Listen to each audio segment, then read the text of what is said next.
thing. Yeah. It's a half-baked cake at the end of the day. That's the biggest problem. Yeah. Going back to what you said about the special effects, I believe Oh, it. God. I know for a fact, considering I know at least a half a dozen people who've seen this movie in various stages, the effects haven't Mm. changed since the early screenings. That's So that means yes, they've what I done heard. 0 work on That's these, what I to heard, finish it yeah. off. Yeah.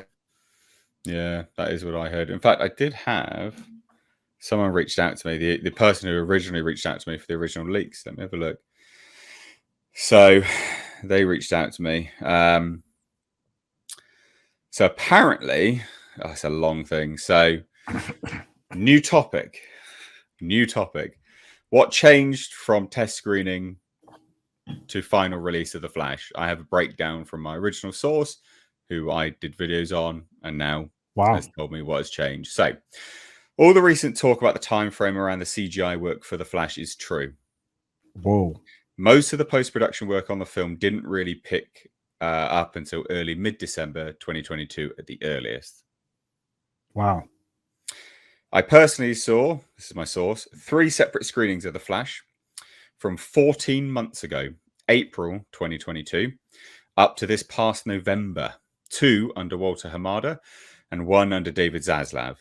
The 2 after Hamada left Warner Brothers, but all before Gunn and Safran took over officially, included the cut with Cavill and Godot ending. In all 3 cuts, there were substantial amounts of post-production left to finish leading up to the November 2022. The only segments touched were those being prepped for the trailer drop in February. Clips of Affleck's Batman in the opening, both Barrys being electrocuted, scenes of action in the final battle with Zod, and the early Speed Force Coliseum scene, etc.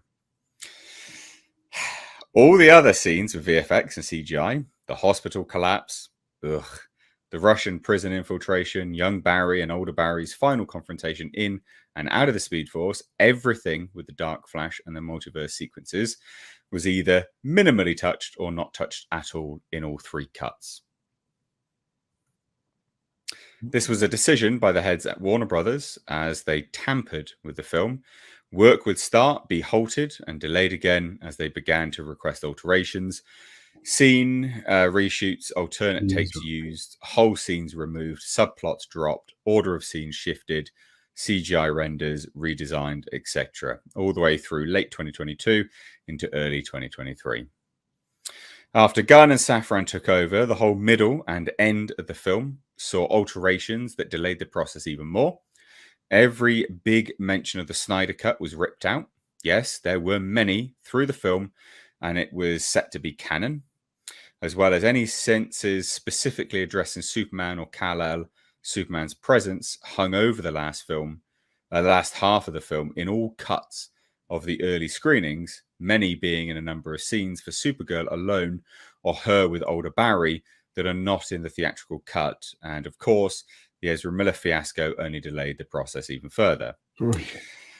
So why does notorious DC Multiverse montage have horrible CGI? So this is the end cameo stuff. It's because the scene itself wasn't even finalized until early to mid 2023 about who will appear, and only a rough edit of how the scenes unfolded was ready when VFX teams were told to get it mostly done for CinemaCon in April. There's more. Overall, the theatrical release of The Flash is a bare-bones husk of the film shown in those early screenings that received such high praise. Studio interference gutted it, and the post-production teams were pushed to the limit for what transformed into a below-average film at best, but a perfect example of Warner Brothers' mishandlings of the entire DCEU as a whole.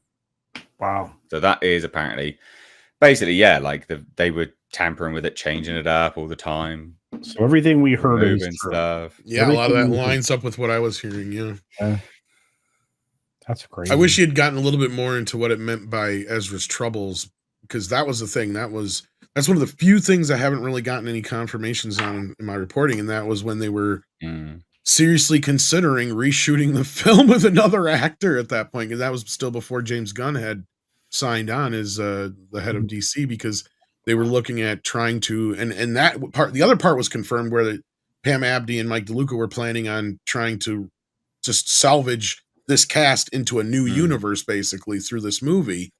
And that's where I was hearing that all these guys were coming back. It was just going to be a new universe going forward. And then that all changed at the last minute. But leading up to that, they were still thinking, well, maybe we should recast both Ezra and Amber. So yeah. And that's why the CGI is rather shit, because we got undercooked CGI from. Well, and I was also told by somebody who, let's say, works close to or within the special effects kind of places too, was saying that all these reportings about it being so difficult and astronomically, undoable in the papers, it's like, no. Most of this crap was shot on green screen. Yeah. And he's shooting against somebody. So he shot both sides of it. So all they'd have to do is just shoot Ezra's sides mainly. Yeah. And a few other things. They probably would have gotten away without even having to bring anybody else back, is what I was being told. And they may have just been able to graft somebody else on his performance. That was the question that was going around, was like, can they? Because that goes back to the Crispin Glover argument. I'm not going to go too deep into that, but that is the people from Back to the Future got sued over using footage of him in Back to the Future 2 and his likeness without his permission. So ever since then, they are very touchy about what you can and cannot use from a previous actor's work. Unless the actor's paid, and it wouldn't, unless they're paid and sign off on it. Yes. Yeah. I don't know. I feel like that would have gone a lot of way to earn him goodwill if that would have been the outcome. But that's not what we got. I'm sure they could have bullied him into it, and done it cheaper on the cheap. But that was what I was being told, is it could still be done, but you're still looking at 50, 60, 70 or more $1 million worth of work. But I was told it would be a lot less than what they put into the Justice League Snyder Cut. Everything we heard was accurate. It's just bananas. That's the only thing I haven't really gotten confirmed yet. So crazy stuff.